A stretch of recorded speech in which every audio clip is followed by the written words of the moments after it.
O grupo do MST avançava pela estrada de terra, levantando poeira conforme se aproximavam da fazenda. A informação que tinham era simples: propriedade improdutiva, dono ausente, sem resistência esperada. Tudo parecia seguir o plano. Quando chegaram, encontraram a casa principal vazia, os galpões abertos e nenhum sinal de trabalhadores. Um silêncio estranho tomava conta do local, como se estivesse abandonado há meses. Sem pensar duas vezes, ergueram as bandeiras vermelhas e começaram a ocupar os espaços. "Isso aqui agora é nosso!" gritou um dos líderes, erguendo o punho no ar, enquanto os demais organizavam o acampamento. Tudo parecia tranquilo, mas um detalhe passou despercebido: um velho rádio amador ligado, discretamente escondido na varanda da casa principal. Alguém já sabia que eles estavam ali. A noite caiu, e os invasores comemoravam. Fogos foram acesos, músicas começaram a tocar e a sensação de vitória tomava conta do grupo. Mas em meio à comemoração, um barulho estranho ecoou pela escuridão. Rádio estático. Então, uma voz rouca, firme e calculada surgiu no ar, transmitida por um sistema de alto-falantes que eles sequer haviam notado antes. "Vocês cometeram um erro." O silêncio foi imediato. Todos olharam ao redor, tentando entender de onde vinha aquela voz. "Estão em uma propriedade privada. Têm uma única chance de sair. Ignorem este aviso e descobrirão quem eu sou." O tom era frio, sem hesitação, como se não houvesse a menor dúvida do que aconteceria a seguir. O grupo se entreolhou. Alguns riram, outros ficaram tensos. "Deve ser algum fazendeiro metido a valentão", disse um dos ocupantes. "Nada que a gente já não tenha visto antes." Mas do lado de fora, nas sombras das árvores, algo se movia. Algo que eles ainda não tinham visto. E alguém que eles não estavam preparados para enfrentar os observava. O silêncio tomou conta do acampamento. A voz nos alto-falantes ainda ecoava na mente de todos. "Vocês cometeram um erro." Por alguns segundos, ninguém falou nada. Depois, o líder da ocupação riu. "Grande coisa! Só mais um fazendeiro tentando meter medo na gente. Aposto que é só um velho com um rádio." Outros seguiram o exemplo e riram também. "Deve estar ligando para a polícia agora. Vamos ver quanto tempo demora para aparecerem", disse um deles, jogando um galho na fogueira. Mas lá no fundo, alguns não estavam tão convencidos. O tom da voz, a firmeza, não parecia de alguém desesperado ou pedindo ajuda. Era de alguém que já sabia exatamente o que ia acontecer. 0h47 da madrugada. As fogueiras ainda ardiam quando o primeiro homem desapareceu. "Alguém viu o Tonho?" perguntou um dos ocupantes, olhando ao redor. "Ele estava aqui há pouco", respondeu outro. "Deve ter ido mijar no mato." "E a Jo?" "Ela também sumiu." Dessa vez, ninguém riu. Os minutos passaram e o vento carregava um silêncio estranho. Nem grilos, nem folhas se movendo. Apenas o som da fogueira estalando. E então, bah! Um barulho seco de madeira quebrando veio da escuridão. Um dos ocupantes gritou e caiu no chão, agarrando a perna. "O que foi isso?" alguém perguntou. O homem olhou para a própria perna. Uma armadilha rudimentar de madeira tinha esmagado seu tornozelo. Algo simples, mas feito com precisão e conhecimento de selva. Alguém estava ali. E sabia exatamente onde atacá-los. O líder do grupo sacou um rádio. "Atenção! Quem estiver fora do acampamento, responde." Silêncio.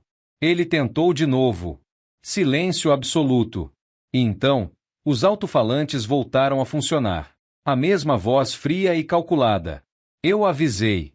Mas vocês quiseram jogar o jogo errado. Agora, é minha vez." A voz cortou. O silêncio voltou. E da escuridão, passos começaram a se aproximar. Os passos ecoavam entre as árvores. Lentos. Controlados. Sem pressa. O líder da ocupação engoliu seco. Ele já havia enfrentado fazendeiros armados antes, brigado contra seguranças contratados, até mesmo contra policiais em algumas ocasiões. Mas aquilo era diferente. Não era um ataque desordenado. Não havia gritos, não havia correria. Era método. Foi então que as luzes do acampamento falharam. O gerador, que haviam ligado para alimentar as barracas e as fogueiras, simplesmente parou. Ele cortou nossa energia? Alguém perguntou, desesperado. Não faz sentido, nós estamos no meio do nada. O líder segurou o rádio novamente. Quem estiver do lado de fora, responde agora. Silêncio. Então, a voz voltou. Dessa vez, não pelos alto-falantes, mas bem mais próxima. Cada um de vocês está aqui porque quer. Ninguém forçou. Mas agora, só um de vocês vai decidir como isso termina. O líder sentiu um arrepio percorrer sua espinha. Quem é você? A resposta veio sem hesitação. Eu sou o dono da terra. E eu não esqueço o passado. Foi então que o líder percebeu. O nome do fazendeiro, ele já tinha ouvido antes. Não era um simples aposentado. Era um ex-coronel do exército. Não qualquer um.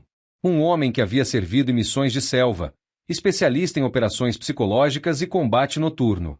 E, mais importante, um homem que nunca perdeu uma batalha. O silêncio voltou. A única coisa que se ouvia era a respiração acelerada dos ocupantes. Vocês têm uma última escolha, asterisco asterisco, saem agora, ou aprendem como eu trato invasores, asterisco asterisco. E pela primeira vez naquela noite, o líder sentiu algo que não queria admitir. Medo. A sensação no ar mudou. O medo agora era palpável. Ninguém se atrevia a mover um músculo. O líder tentava recuperar a compostura, mas a tensão era insuportável. O que quer que estivesse acontecendo ali fora, estava fora do seu controle. Ele sabia que o jogo havia mudado, e que aquele ex-coronel não era apenas um homem em seu fim de carreira. Ele era alguém acostumado a comandar situações extremas. O que vamos fazer, chefe? Perguntou um dos ocupantes, sua voz trêmula. O líder olhou ao redor, tentando achar uma solução. Não havia para onde correr. Eles estavam cercados, sem comunicação, e com o terreno sob vigilância constante. Vamos aguardar até amanhecer. Ele disse, forçando um tom de confiança.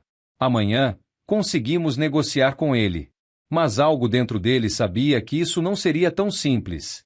O coronel havia deixado claro que não havia mais opções. No meio dessa agonia, uma nova ideia começou a surgir. Se o coronel estava controlando o ambiente, talvez houvesse uma maneira de virar o jogo.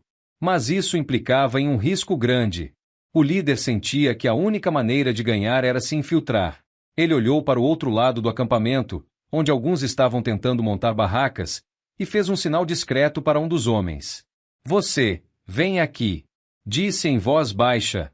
O homem se aproximou, e o líder, com um tom mais grave, disse: Você vai comigo. Vamos dar uma volta pelo perímetro e tentar ver o que está acontecendo. Não podemos esperar o amanhecer. Ele está nos observando. Precisamos descobrir o que ele está planejando. Eles se afastaram discretamente do acampamento, seguindo pelo caminho menos iluminado, onde a escuridão cobrava tudo ao seu redor. Cada passo parecia ecoar, e o som da noite parecia se intensificar à medida que se afastavam dos outros. Mas logo, uma sombra se moveu à frente. Antes que pudessem reagir, uma voz conhecida sussurrou: Eu sabia que vocês tentariam. O líder congelou. O líder do MST paralisou. A escuridão ao redor parecia se fechar, e ele sentiu pela primeira vez o peso real daquela situação. A voz do ex-coronel não veio dos alto-falantes dessa vez. Ela estava ali, bem na frente dele. Antes que pudesse reagir, um estalo seco soou na noite. Seu companheiro caiu no chão antes mesmo de entender o que havia acontecido. TSK é impulsivo demais, murmurou o coronel. O líder tentou correr, mas algo agarrou sua perna. Em um piscar de olhos, ele foi jogado no chão com um golpe rápido e preciso. Seu corpo inteiro doía, mas sua mente gritava ainda mais. Ele tinha sido pego. Ele tentou se levantar, mas um pé pesado pressionou seu peito. Então, pela primeira vez, ele viu o homem que estava caçando seu grupo. O ex-coronel. Não era um velho frágil como ele imaginava. Não era um fazendeiro desesperado.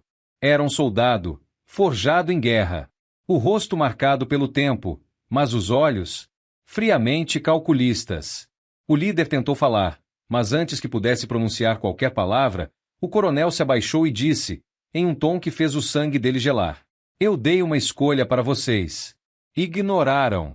Agora, eu faço as regras. O líder sentiu o desespero tomar conta. Isso não era um protesto, não era uma ocupação qualquer. Eles tinham entrado no território de um homem que não jogava o mesmo jogo. E pela primeira vez, ele soube que tinha perdido. Quando o sol nasceu, o acampamento estava vazio. Não havia sinais de fogueiras queimando, nem bandeiras vermelhas fincadas no solo. A única coisa que restou foi um rádio quebrado jogado no chão e marcas de pegadas apressadas indo embora. O ex-coronel caminhou até a varanda de sua casa, respirou fundo e tomou um gole de café. Mais uma batalha vencida. E sem olhar para trás, ele voltou para dentro, pronto para o próximo dia.